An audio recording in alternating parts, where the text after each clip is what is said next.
नमस्कार, मैं सुधीर आयनावल न्यूज़ में आप सभी का स्वागत करता हूं।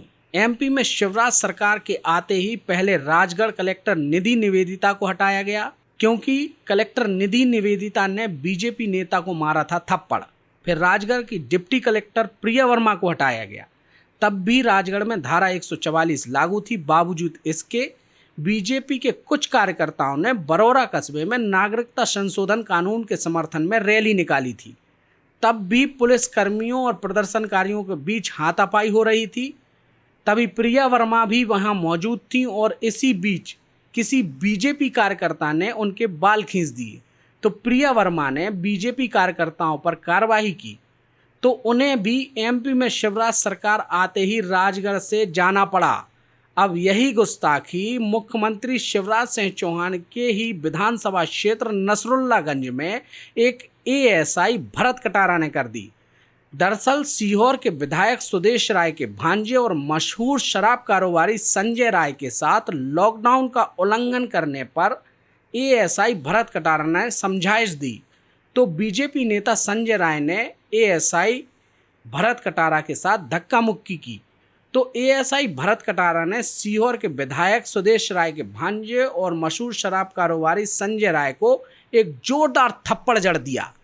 फिर क्या था, बीजेपी नेताओं की गर्मी बढ़ी और नसरुल्लागंज थाने का घेराव कर लिया और एएसआई भरत कटारा को सॉरी बोलने पर मजबूर किया जाने लगा। लेकिन भरत कटारा ने कहा, चाहे मेरी जान ही क्यों न चली जाए, मैं सॉरी नहीं बोलूँगा, क्योंकि मैं गलत नहीं हूँ। मुझे कानून की वर्दी पहनते ही यह शपथ दिलाई गई थी कि कानून की नज़र में छोटे बड़े सब बराबर होते हैं। तो ईमानदारी से नौकरी करने वाले एएसआई भरत कटारा को बड़ी सजा भुगतना पड़ गया और दूसरे ही दिन शासन के बड़े बड़े आला अफसरों का आना हुआ और एएसआई भरत कटारा को तत्काल प्रभाव से निलंबित कर दिया। अब सवाल यह उठता है कि क्या धारा 144 बीजेपी नेताओं के ऊपर लागू नहीं होती? लॉकडाउन का पालन सिर्फ आम जनता के लिए है, क्या बीजेपी नेताओं के लिए नहीं है? क्या कार्रवाई की गई है और क्या किया जाएगा? थाना नसरुल्लागंज में पदस्थ उप निरीक्षक भरत कटारा, इनके विरुद्ध शिकायत प्राप्त हुई थी। एक प्रतिष्ठित व्यवसायी है, इनके साथ में इन्होंने धक्का मुक्की की। इस संबंध में वरिष्ठ अधिकारियों का निर्देश मिला है और उप निरीक्षक भरत कटारा को तत्काल प्रभाव से लाइन अटैच कर दिया गया है और पूरी घटनाक्रम की जांच के आदेश सीमांत पुलिस अधीक्षक महोदय ने दे दिए। सर, ये व्यापारी जो एफआईआर की मांग को लेकर थाने में आए थे, उस विषय पे क्या हुआ था? शासकीय सेवा के दौरान घटनाक्रम घटित हुआ है, तो इसमें पहले जांच की जाएगी। जांच के उपरांत जो भी तथ्य आएंगे उनके आधार पर कार्रवाई। ठीक। वहीं दूसरी तरफ बात की जाए तो बीना जेपी पावर प्लांट प्रबंधन पर एक बार फिर आदिवासियों की पिटाई करने का गंभीर आरोप लगा है। पीड़ितों ने बीना पहुंचकर पुलिस पर जेपी प्रबंधन द्वारा ढाए गए जुल्म की कहानी जब बताना शुरू की तो रोंगटे खड़े हो गए। प्रताड़ित आदिवासियों ने बताया कि बीना जेपी पावर प्लांट के अंतर्गत आने वाले पुलिस ने गर्भवती महिलाओं को लात, घूंसे और डंडों से मारना शुरू कर दिया। गर्भवती महिलाओं को बिल्कुल भी नहीं बख्शा, जिसे आप साफ साफ तौर पर इस वीडियो में देख सकते हैं। और तो और जब मौके पर बीना विधायक वहां पहुंचे, उसके बाद प्रताड़ित आदिवासियों को बीना थाने तक पहुंचाया गया, तब जाकर पीड़ित आदिवासियों की एफआईआर दर्ज की गई।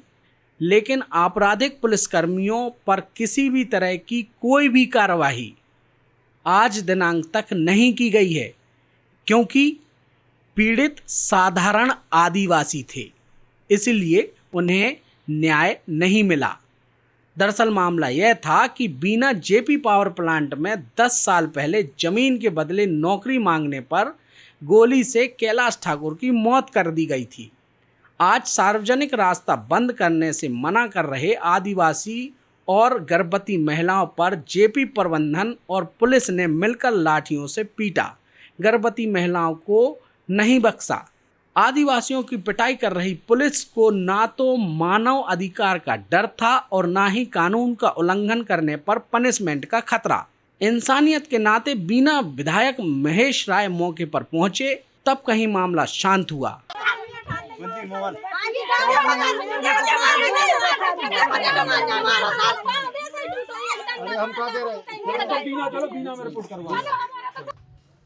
सर, हमारे साथ मारपीट हुई। पुलिस वालों ने जेपी के पुलिस वालों ने आर के शर्मा के कहने पर बहुत मारा है हम लोगों को। हम गर्भवती भी हैं और हमारे सास को मारा था।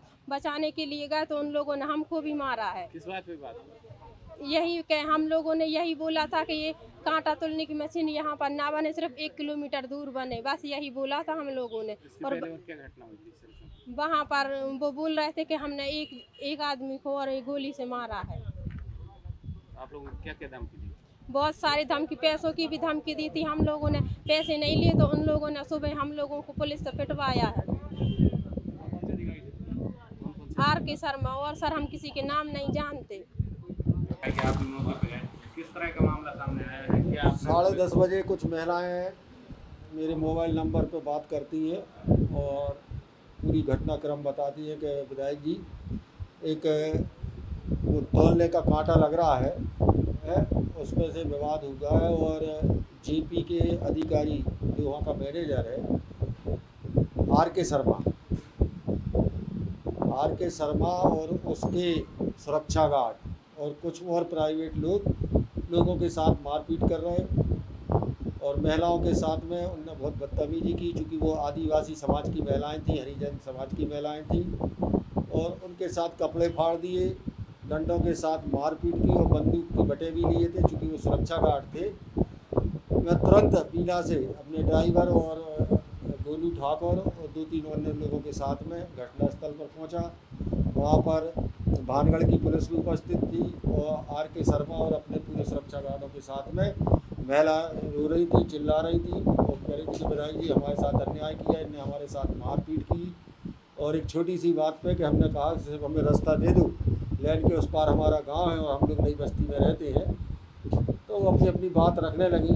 फिर मैंने एसपी साहब को बताया पूरी घटनाक्रम, एसडीओपी को बताया और लौटते समय उन महिलाओं को रोका भी गया दबाव बनाने के लिए जेपी ग्रुप के द्वारा, उनके अधिकारियों के द्वारा, कि हम लोगों की रिपोर्ट नहीं हो। मैं थाने में लेके उन सब लोगों को, उन महिलाओं को आज एसडीओपी के सामने उपस्थित हुआ हूँ और आगे की कार्रवाई के लिए अब मेडिकल हो जाए उनका, उनके खिलाफ में अच्छी सख्त कार्रवाई हो। चूँकि महिलाओं के सम्मान का मामला है, सरकार सम्मान की बात करती है, हम लोग सम्मान की बात करते हैं और गरीब महिलाओं के लिए यदि न्याय नहीं दिला पाए तो इसका कोई वचन नहीं रहेगा। आया है, किस तरह की कार्रवाई की आपने? ये जेपी पावर प्लांट के पास में तोड़ कांटे का निर्माण किया गया था जेपी कंपनी द्वारा। तो जो वहाँ के रहने वाले आसपास लोग उनका आम रास्ता है, तो रास्ता पे तोड़ का निर्माण न करने की बात कही थी। तो कुछ महिलाओं के साथ में वहाँ पे जो जेपी कंपनी के मैनेजर है शर्मा, उनके और उनके स्टाफ द्वारा मारपीट करने का आरोप लगाया है। जो अभी ये थाना पे आए हैं, उनके मेडिकल कराया है, चार्जर लिया है, उनके बयान लेकर जांच पर कार्रवाई की जाएगी। कुछ पुलिसकर्मी भी आरोप है मारपीट करने के? अब पुलिसकर्मी वहाँ गए थे, जो सूचना मिली पुलिसकर्मियों को, तो एसडीएम द्वारा फोन आया था पुलिसकर्मियों को कि यहाँ पे ये जेल में पट्टी पर बैठी है। पुलिसकर्मी भी गए थे, क्योंकि गंजा के थे, थाना भांगड़ के थे और अपने CCOP के पुलिस बल था। तो उनकी जाँच कर रहा हूँ मैं, सभी कथन लेकर जो भी विधायक कार्य की जाएगी। क्या अपने आप को मामा बताने वाले मुखिया शिवराज सिंह चौहान इन भ्रष्ट पुलिसकर्मियों को निलंबित करेंगे? क्या अपनी गर्भवती भानियों को न्याय दिला सकेंगे? गरीबों पर जुल्म करने वाले पुलिसकर्मियों को तो अभी तक सजा नहीं मिली और प्रशासन को अपनी जेब में रखकर चलने वाले शराब कारोबारियों पर थप्पड़ भी बर्दाश्त नहीं हुआ। अब सवाल यह उठता है कि प्रदेश के मुखिया का दोहरा चरित्र क्यों? वहीं एक और घटना सामने आ रही है। 15 बटालियन के एएसआई दीपक ने 9 mm की पिस्टल से सिर में गोली मारकर आत्महत्या कर ली। आखिर ये क्या हो रहा है मध्य प्रदेश के सम्मानीय कर्मचारियों के साथ, जो रात और दिन एक करके कोरोना महामारी से जूझ रहे हैं? उनके साथ गलत और कानून का उल्लंघन करने वाले भ्रष्ट पुलिसकर्मियों के साथ सही। जब ऐसी अंधी सरकार के राज में स्वयं ईमानदार पुलिसकर्मी सुरक्षित नहीं है, तो आम आदमी क्या सुरक्षित होगा? यह एक बड़ा सवाल है।